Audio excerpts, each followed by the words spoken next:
Mooney has the latest findings. Home visit programs could help prevent childhood obesity. That's according to a new Yale University study of over 100 first-time mothers. The women got regular visits from a nurse or social worker during pregnancy and during their baby's infant years. These children were about 6 times less likely to be obese by the age of 2 than kids who did not get home visits. Also, smartphone apps that track sleep habits are growing in popularity, especially among the healthiest and wealthiest Americans. A new survey shows people who make over $75,000 a year were most likely to use these sleep apps.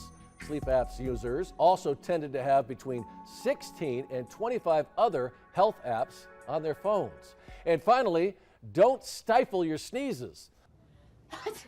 The warning comes from ER doctors in Great Britain after treating a man who ruptured the back of his throat. It happened when he pinched his nose and clamped his mouth shut during a forceful sneeze. He was hospitalized for 7 days until the swelling and the pain subsided.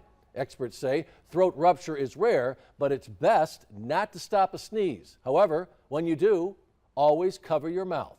For your health, Sean Mooney, News 4 Tucson.